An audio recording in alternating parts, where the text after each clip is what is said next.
तर नमस्कार मित्रांनो, आत्ताशी पाऊस उघडला आहे, नाहीतर सकाळपासून पाऊसच चालू होता. मग त्याच्यामुळं काय व्हिडिओ बनवलाच नाही. आता दुपारून जरा पाऊस कमी झाला, मग त्याच्यामुळे आता व्हिडिओला सुरुवात करूया. म्हणजे सगळे कसं कामं तर सगळे केले. मी आंघोळीच्या अगोदरच नेपेर आणून कुट्टी करून वगैरे ठेवलं होता. म्हणजे आज आंघोळीला 9:30-10 वाजले होते. पण काय होतं, पाऊस चालू होता, मग आंघोळ केले अंग ओलच झालं असतं. मग त्याच्यामुळे म्हटलं जर पाऊस आहे ना तर तोपर्यंतच मग कपडे ओले होऊन देतो म्हणून. तर हे बघा, इकडं आपले गुर आहेत, शेव हिरे आहे, काबरी पाऊस आहे त्यामुळे अलीकडंच येते. गव्हाणीत बघू, आज सकाळी पण यांना नेपेरच खायला टाकला होता आणि संध्याकाळी बी नेपेरची स्कूटी टाकायची. पण मस्त खाल्लं आहे गव्हाणीतलं वगैरे ह्यांनी. काय होतं, सध्याला पावसाळा आहे ना, गोठ्यात पाणीच येत राहावं आणि परत वारा असलं ना तर पाणी येतं. परत जे गायांनी गोमूत्र केलं आहे ना तर ते पण लवकर सुकत नाही. ते बघा, आत्ताच सर्जनी केलं बरं का, आत्ता लगेच शुभश्री केलं, लगेच तिकडं देवशेनी करायला लागली. हे शुभश्री नाही, गंगानी केलं, लगेच देवशेनी करायला लागली. त्याच्यामुळे काय होतं, आणि गुरांना खायला पण हिरवा आहे ना, हिरव्याने पण जास्त गोमूत्र टाकतात. मग त्याच्यामुळे हे गुरं असे भरत आहे सगळे, जरा चिडचण होते. आणि कसं पलीकडं, आणि आपला गोठा बी जरा उंच आहे ना, तर त्याच्यामुळे पाऊस अर्ध्या गोठ्यात येतोच वारा असल्यावर. त्याच्यामुळे पण त्यांना बसायला असे ते उभे बसतात ना, त्यामुळे काही अडचण राहत नाही.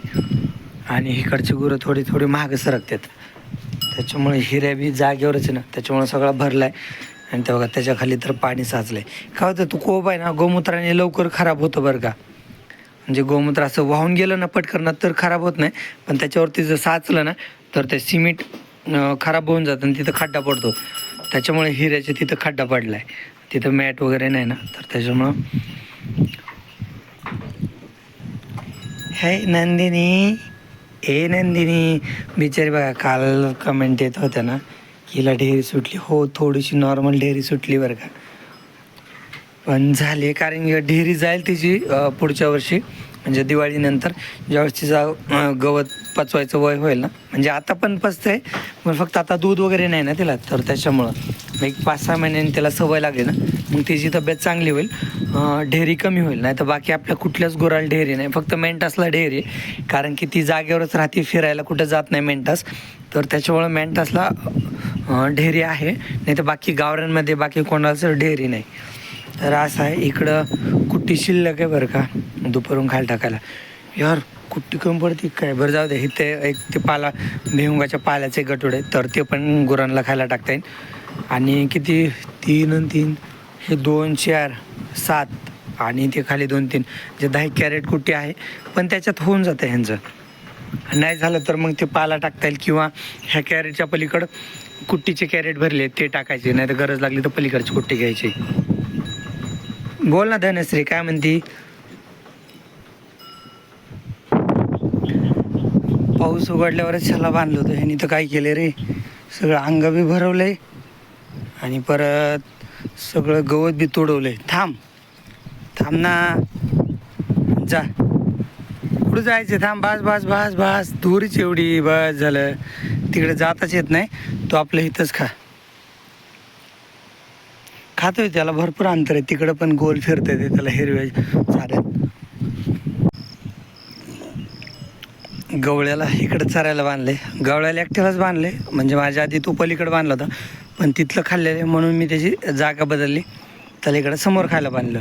पप्पांनी त्याला एकट्यालाच बांधलं होतं खायला, पण त्याला काय अडचण नाही आहे बघा. ह्या रूटने ना, म्हणजे रस्त्याच्या कडेने खायला चालेल.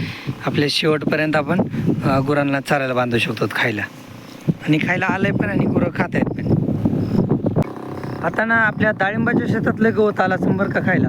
मी त्या दिवशी गेलतो पण ना, ह्याला हिऱ्याला आणि खिल्लारीला आणायला लय गवत आले. आणि पावसाळ्यात येतच डाळिंबाच्या शेतात गवत खायला भरपूर येतं. तर आता जेव्हा वेळ भेटे ना तेव्हा मग तिकडं पुरं चारायला बांधायचे डाळिंबाच्या शेतात. आणि बैल तर बांधायचेच, पण सध्याला काय होतं, दिवसभर पाऊस आहे ना, तर एवढं नक्षत्र आहे ना, तर एवढं संपेपर्यंत गुरांना घरी राहून द्यायचं. मग ज्यावेळेस ऊन पडायला लागलं ना थोडं, किंवा आबाळ वगैरे नसेल, ऊन पडलेलं असेल, मग त्यावेळेस गुरं तिकडं चरायला बांधायचे डाळिंबाच्या शेतात, कारण की तिकडं लय गवत आहे. तर मित्रांनो, मागच्या 1-2 व्हिडिओला ना राहुलदादांची कमेंट आली होती. मी त्यांना रिप्लाय पण दिला, पण ते म्हटले की व्हिडिओतच सांग. तर त्यांचं असं म्हणणं आहे की ह्या गुरांपेक्षा तू खिल्लार गुरांचा फार्म कर. म्हणजे सध्याला काय ना, बैलगाडा शर्यत ट्रेंडिंगला आहे आणि खिल्लार वासरांना भरपूर डिमांड आहे. तर आपले व्हिडिओ पण होतील आणि वासरं पण विकतील. म्हणजे त्यांचं म्हणणं होतं की ह्या गायींच्या दुधा इतके पैसे तर तुला खिल्लार वासरांचेच होतील. हो, त्यांचं म्हणणं पण ठीक आहे, पण मी करू शकत नाही आता, कारण मी तर जॉबला म्हणजे काम बघितले मला. आणि घरच्यांचं कसं आहे ना, की घरचे एवढं लक्ष देत नाही. म्हणजे त्यांना हे गुरं आवडतात म्हणून हेच केलेत. माझं असं काय नाही, मला कुठले पण गुरं आवडतात, मी कुठले पण सांभाळायला तयार असतो. आणि त्यांचं म्हणणं पण खरं आहे की सध्याला खिल्लारचे वासरं आहेत ना, खोंड, तर शर्यतीमुळं सध्या खिल्लार वासरांना भरपूर डिमांड आहे. म्हणजे तशा ब्रीडिंगची बरं का, कुठल्या पण खिल्लारला डिमांड आहे, पण चांगल्या खिल्लारला डिमांड आहे सध्याला. म्हणजे वासरं, नवीन वासरं, न चालवलेली वासरंसुद्धा 1.5 लाखापर्यंत, 70-80 हजार, 60,000, 70,000, 80,000, लाख रुपये, 1.25 लाख, 1.5 लाख असे जातात. काही काही चांगल्या क्वालिटीचे वासरू वळू म्हणून पण चांगले विक्री होते 2-3 लाखापर्यंत, असं पण होत आहे. पण कसं आहे, त्याला पूर्ण सगळ्या फॅमिलीचा सपोर्ट लागतो. आणि काय होतं, गुरांना मग माझ्याशिवाय कोणी काळजीच घेत नाही. म्हणजे सगळ्यांना वाटतं गुरं असावं, पण खिल्लारमध्ये गुरामध्ये घरच्यांना इंटरेस्ट नाही. तर त्याच्यामुळं आपल्याकडे आहेत 2 खिल्लार, तर ते सांभाळायचे. ते पण आपल्याला म्हणजे खिल्लारी आली होती, मग त्याच्यापासूनच राणी झाली तशीच. जर आपल्याकडं खिल्लार काही नसते ना, तर मग आपण चांगलीच व्हाईट कलरची खिल्लार घेतलीच असते, म्हणजे चांगली तशी टोकदार शिंगाची वगैरे. पण आता पूर्वीपासून आहे, तर त्याच्यामुळे आता ती खिल्लारी तर आपल्याला विकता येत नाही, मग त्याच्यामुळे आपण तीच सांभाळतो. तर कसं पूर्ण फॅमिलीचा सपोर्ट लागतो एखादी गोष्ट करायची म्हणजे, कारण की गुरं सांभाळणं एकट्याचं काम नाहीच आहे. कारण की अगोदरच गुरं सांभाळायचं म्हणलं तर लेबर भेटत नाही गुरांसाठी, आणि लेबर कसं परमनंट लागतं गुरांचं म्हटलं की, कारण की गुरांचं काम रोजच असतं. तर त्याच्यामुळं सगळ्यांचा घरच्यांचा सपोर्ट असल्याशिवाय गुरांचं काम होत नाही. तर त्याच्यामुळं घरच्यांना तर काही इंटरेस्ट नाही खिल्लार गुरांमध्ये, तर त्याच्यामुळं आपण खिल्लार गुरं नाही करू शकत. तर त्याचं कारण असं आहे. नाही तर खिल्लार गुरं जर सांभाळले ना, खिल्लार गाई पण म्हणजे आपल्याला घरी खाण्यापुरतं दूध भेटेल त्यांच्याकडून, आणि खोंड पण चांगले विकतात. तर तुमचं म्हणणं बरोबर होतं की समजा आपल्याकडंच नदीकडे गुरांना चरण्यासाठी जागा वगैरे आहे, तर त्याच्यामुळे तू खिल्लार गुरं सांभाळू शकतो. ह्यांच्या एका वेताला जेवढं दुधाची पेश होतात तेवढे खिल्लार कोंडाचे होतात. तर दादा तुमचं म्हणणं बरोबर आहे, मला पटलं. पण आपल्याकडे तसं शक्य होत नाही, कारण की पूर्ण फॅमिलीचा सपोर्ट लागतो. आता हेच बघ ना, गुरांच्या तब्येती कशा खराब आहेत. पलीकडचे जे गुरं आहेत ना, तुम्हाला रिॲलिटी सांगतो, तर त्यांना मी स्वतःच लक्ष देतो. नाही तर मी गेल्यापासून बघा, आता गौरांची काबरीची तब्येत किती खराब झाली, गवळ्याची. मी 15 दिवसच नव्हतो, म्हणजे 10-12 दिवसच नव्हतो, तर तेवढंच ह्याच्यात किती गुरांच्या तब्येती खराब झाल्यात. पलीकडचे गुरं आहेत ना, तर त्यांना कोणी विकत पण नाही आणि त्यांची काळजी पण कोणी घेत नाही. आता मीच तुम्हाला खरं सांगतो, मीच त्या पलीकडच्या गुरांची काळजी घेत असतो, नाही तर मग त्यांची काळजी माझ्याशिवाय कोणी घेतच नाही असते. त्याच्यामुळं खिल्लार गुरांचा मी तर काही विषयच काढत नाही. आणि बाकी पण ह्यांची पण म्हणजे घरचीच काळजीच घेत नाहीत. गुरांना कसं खायला पण द्यावं लागतं आणि बाकी पण काळजीला घ्यावं लागते, साफसफाई वगैरे. मग त्याच्यावरच गुरांची तब्येत वगैरे मेंटेन राहते. नुसतं खायला देऊन पण जमत नाही गुरांना.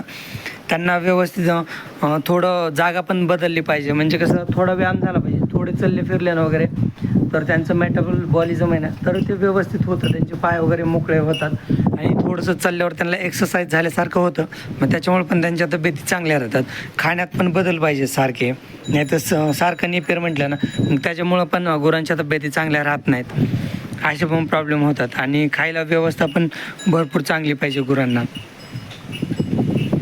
तर ते असं आहे, तर त्याच्यामुळं आपण खिल्लार गुरं नाही सांभाळू शकत दादा. ओके. आणि ह्याच्यातलं कसं, आता हे गाय विकता पण येत नाही, ही वृंदा आणि खिल्लारी विकता येत नाही. आणि ही गंगा तर आमचं म्हणणं होतं घरच्यांचं नको म्हणजे मी तर कुठल्याही निर्णयात न्यूट्रलच असतो, म्हणजे माझं काय रोल नसतो.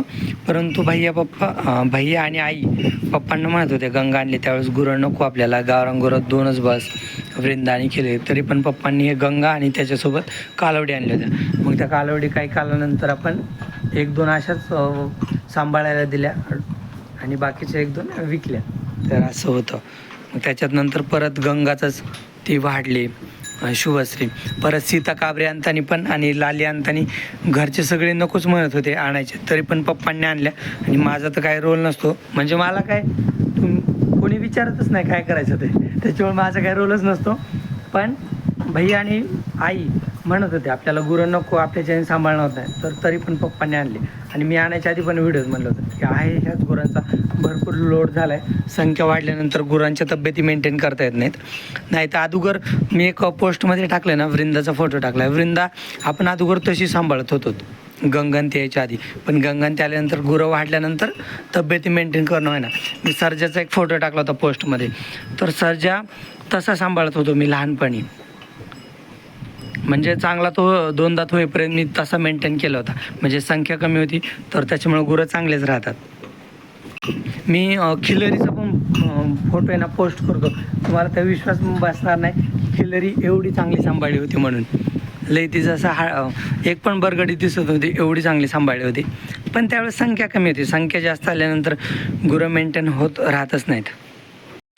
मी ना माझ्या कामावर पण आलो होतो भैडूच्या गोठ्यावर. हे बघा ही भैडूची छकोली जी दावं खाते ना, त्याच्यामुळे तिला साखर दंडाने बांधले.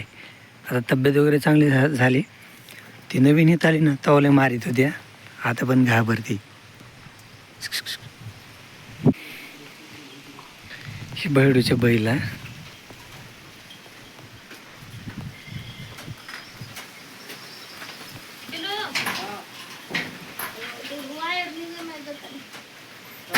छान आहेत बैल. ती गाय बघा, म्हटलं की नाही तो व्यापारी त्यांनी गाय बदलली. त्याच्याकडे अगोदर दुसरी गाय होती आणि आता दुसरी, तो व्यापारी. हे बैल पण काही दिवसांनी बदललेले असतील. आपलं बादल अजून बाहेरच आहे. मी भैडूकडे गेलो होतो, सायकल घेऊनच गेलो होतो. तसं मी सायकल चालू असलेला उपयोग करतो बरं का सायकलचा. जास्तच टाईम भेटला की घेऊन जायची कुठे बी. चला आता मी बादलला बघायला आलो आहे. जागेवर आहे तो. बादलला पण आता पाणी पाजून जागेवर आणतात. आता पितोय की नाही पाणी काय माहीत. आज पाऊस, त्याला मी सकाळी बाहेर बांधला होता, पाऊस नव्हता. म्हणजे पाऊस उघडल्यावर बांधलं होतं. परत दुपारी थोडा पाऊस आला, परत तो भिजला. आणि त्याच्यापाशी मी बकेट तिथंच ठेवली होती त्याला पाणी प्यायला. पिलं की नाही काय माहीत. आता परत एकदा दाखवतो पाणी. आणि हे बघा थंडी चाली बाहेर. ए नंदिनी, नंदिनी. शुभश्रीला मेथी घास खायला बाहेर बांधले. तिला तिथं गवतातच मेथी घास टाकले. बाकी आता मी गवळ्याला जागेवर आणतो. बाकी त्या 2 जर्शा गाय आपण बाहेर बांधल्या आता, मोरी आणि स्टॅलियन. दूधवाल्या गायांना घास असतो ना, तर त्याच्यामुळे त्या बाहेर बांधल्यात 2 जर्शा गाया.